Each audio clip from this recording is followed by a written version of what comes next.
François Hollande part lundi en Turquie pour une visite d'État de 2 jours, la première d'un président français depuis 22 ans. Et c'est donc un voyage qui a certes une dimension un peu de VRP. Il s'agit de vendre la France à la Turquie, puisque nous ne sommes plus que le 8e fournisseur de ce pays émergent, un marché considérable qui devrait devenir la 15e économie mondiale très rapidement. Mais il faut le reconnaître, plutôt l'aspect politique qui est important, l'aspect géostratégique, puisque la Turquie est impliquée dans les dossiers syriens, voire aussi dans tous les autres dossiers régionaux en ce moment, avec l'Iran, les négociations israélo-palestiniennes, etc. Donc ces sujets seront abordés longuement par François Hollande lors de ses entretiens avec le président Gül, le président turc, et le Premier ministre Recep Tayyip Erdogan.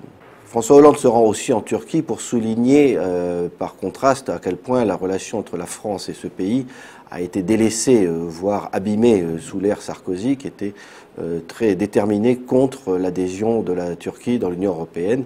On se souvient que Paris avait bloqué 5 chapitres de négociations sur 34 dans les négociations d'adhésion de la Turquie. Donc le message de François Hollande, c'est nous sommes favorables à des très bonnes relations avec la Turquie. Pour autant, en matière d'adhésion, il n'a pas non plus envoyé des signaux particulièrement chaleureux, puisqu'il a débloqué certes un chapitre en octobre dernier, mais c'est un seul sur 5. Les Turcs espèrent beaucoup plus.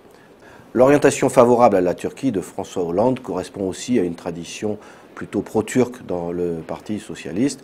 Et je le répète, ce voyage est aussi un moyen de faire un contraste avec l'attitude de Nicolas Sarkozy, une attitude qui est assez fréquente chez François Hollande.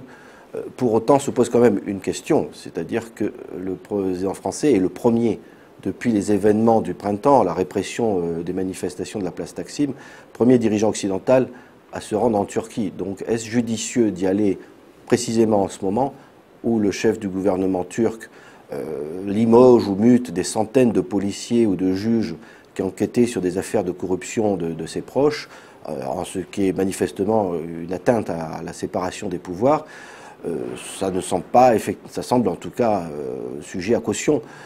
À l'Élysée, on balayait cette objection d'un revers de main en disant d'une part que le voyage était programmé depuis longtemps, sous-entendu, c'était quand même un peu un camouflet, ça aurait été une insulte aux Turcs d'annuler ce voyage au dernier moment.